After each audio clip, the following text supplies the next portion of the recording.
I think that one's reality is a result of your intention and your attention. It's through spiritual practice that I've recognised that my own impermanence, my own irrelevance, the fact that I'm just a person shuffling through life, I ain't really no different now from when I was a little kid. And all I want really is that I don't want that feeling in my stomach that people are being treated badly. I don't want a feeling that people are being exploited. People need to live spiritual lives, all of us. I'm a person, and it's good to have access to the infinite consciousness that is available to all people, but through the five senses is delineated, keeping us trapped on a material plane. We think reality is what we can apportion through the limited instruments of the senses, but reality is of course far beyond that. Spiritual data, we don't have the correct instruments to receive it, and we live primarily in the realm of the senses.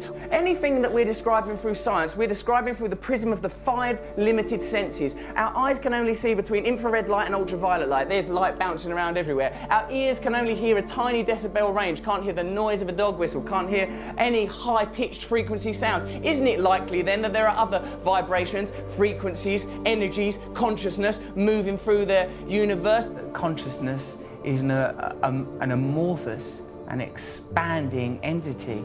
I think that we allow our consciousness to be prohibited by our senses, prescribed by our senses, living in the realm of these five apertures into our reality. But reality is limitless, space is infinite, time eternal. Through yoga, one can temporarily break the bonds that chain us to the mundane, the mondial, that which is of the earth, and we can temporarily at least receive a taste of the infinite. I don't want to get too cosmic about it, but we are just this sort of temporary blob of atoms, you know, endowed with consciousness for the merest moments in infinite space. Meditation and yoga, these are fundamental parts of my life. I think it's difficult these days with religion getting such a rough ride, the Pope resigning, bloody terrorism and nonsense. It's difficult to find an access to spirituality, but we are by our nature spiritual people. If we don't have access to spirituality, we suffer as individuals, society suffers. We need to recognise at some point that within ourselves there's an infinite capacity for connection with all things. Well, I love the fact that you've described it as you have a daily access to unseen realms of power. Daily access to unseen realms of power. Not just me, everyone has that. For me, what I've discovered is that transcendental meditation is useful to me, not because of a unique set of circumstances, not because of my formerly secret brilliance, no, but because I am a human being. And it is applicable to all human beings. And what's really good about that is literally everyone in this room is one. What I say is that we're basically all right human beings. Whenever there's a disaster or an accident, people's impulse is to help one another. So I'm thinking anyone that galvanises people, brings people together and points us to the better aspects of our nature and help us to overcome our basic things like fear and desire, I think these people are worthy heroes, rather than the heroes that are nominated today, heroes that are low vibrational frequency that make us concentrate on daft stuff. So like they want you to be talking about Justin Bieber, they want you to be talking about twerking. They don't want you talking about fracking, they want you talking about twerking. They want to get on with their job, shut your fucking mouths and watch this shit, you fucking morons. And I know, because I've been part of the charade. But, you know, I'm awake now. Look beyond the superficial. That's the problem with current affairs. You forget about what's important. You allow the agenda to be decided by superficial information. What am I saying? What am I talking about? Don't think about what I'm wearing. These things are redundant. I'm superficial.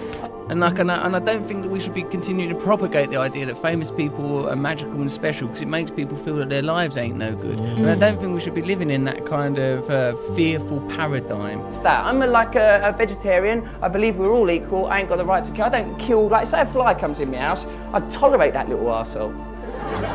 Because I feel like he's a fly, he's just on his journey here through life. When I'm meditating or praying, I say the infinite creative force that brings into being all phenomena and guides all life, I say, can you move through me? And things that actually work, you sort of treat them, you sort of shirk them off as if, like, you know, as if you owe them money and you don't, oh no, I've got to avoid yoga and meditation. They've been portrayed quite brilliantly by the mainstream as sort of somehow luxury, but into luxury, or artificial, or superficial. It's absolutely integral. It's absolutely the most authentic thing, more real than any of us. If people are happy, they're happy. They don't need it. If there's not a problem, there's not a problem. But I think if people have some sort of yearning or dissatisfaction or some itchy irritability, then it might be because they're not looking in the right direction for a solution, and that they should look within, and that within them there is a limitless, infinite capacity for bliss through connection to higher things. You cannot define yourself in reference to other external coordinates. You must define yourself internally with your relationship with a higher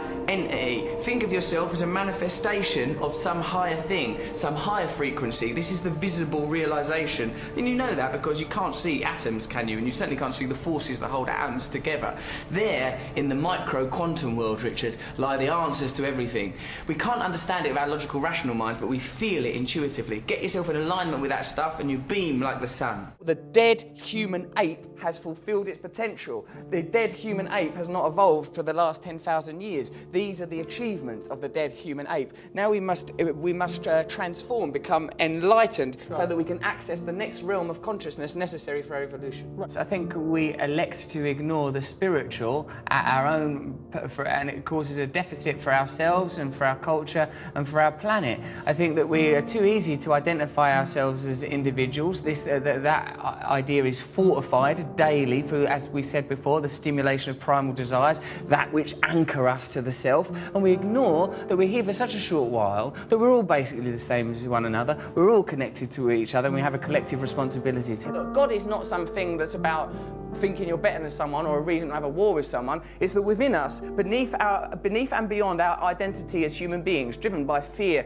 and desire, defined by the realm of the senses and the material self, which is transitory, there is a divine self that is connected to all living things, that is part of an infinite source of creativity. You could probably describe that using quantum physics or science if you want. I choose to believe in God because I think what that is the recognition that there is divine beauty in all of us, and if we prioritise that over our own selfish material needs, then we will naturally create a culture more in harmony with our planet, and we'll have a chance. I think it's one of the great sadnesses of modern life, because of our disenfranchisement and disillusionment with religion, that we don't have access to these ideas. And yoga and meditation for me is a way in the secular world of accessing very, very beautiful principles that will perhaps make us happier at a time when people feel disillusioned with the economy, concerned about the ecology, worried with politicians, don't trust what they're being told on television. We've got to let go of temporary, transient ideas like individualism. The nature of monotheistic faiths, these dead desert religions, is to encode us with the idea that individualism is more important than paganism, ideologies that integrally relate us to the earth, so that we know that we are integrally,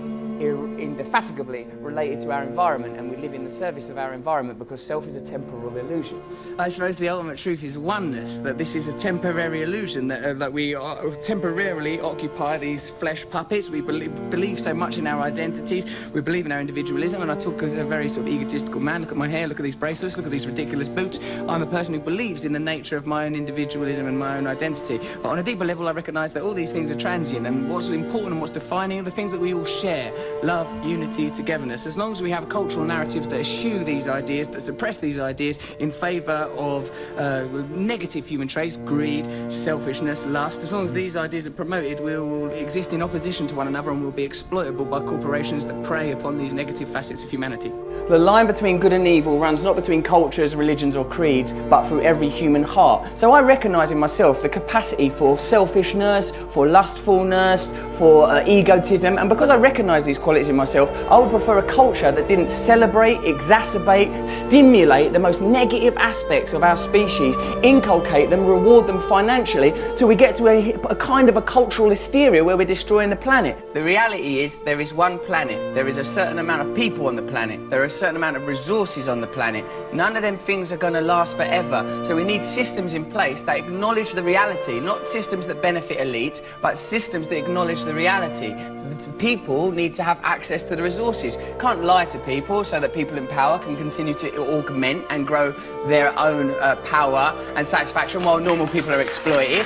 We need systems that get the resources to the people while respecting the planet. Any system that's detrimental to the planet or detrimental to the people because it helps one or two bods, fuck it off. We're allowed to do that, you know. We are creatures on a planet. We are mammals. Look at the faces of the people that we're being asked to vote for as leaders. Look at them. Look at them. Feel it in your hearts. That ain't who's meant to be leading us. Happiness cannot forever be sustained like some glistening bauble. It's a transitory thing, like a butterfly alighting on Snow White's finger in that bit of Snow White. So, like, you know, I'm happy mostly. I'm happy mostly when I'm being nice to other people. Then I'm happy. You know, when they analyse the semantics consistently through mythology and theology of words like love, God, they find that the common theme, John, is union. That we just want to be connected to something higher. That can be another person, that could be God, that could be a relationship with nature, it could even be a relationship with West Ham United. I think the important thing is to have as the central tenet of your being love, compassion and tolerance. Everyone knows that.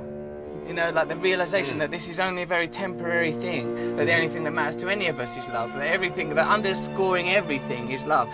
You know, if it's a biological, anatomical human condition, the idea of acquisition and survival of the species, then that 2% that distinguishes us from the great apes, somewhere within that is that divine spark that philosophers have always espoused upon and written about, that somewhere within that, that's the truth that we're trying to head towards. What it felt to me was like the dissolution of my idea of myself. Like, I felt like separateness evaporated. I felt this tremendous sense of oneness. I find it, I'm quite an erratic thinker, quite an adrenalised person.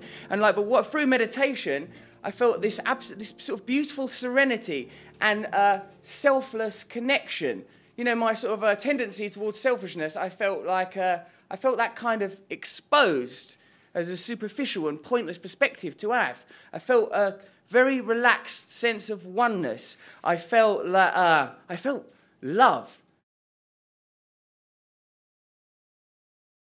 Follow me on Twitter if you want to, @RustyRockets, but basically carry on doing what you're doing, being happy in your hearts.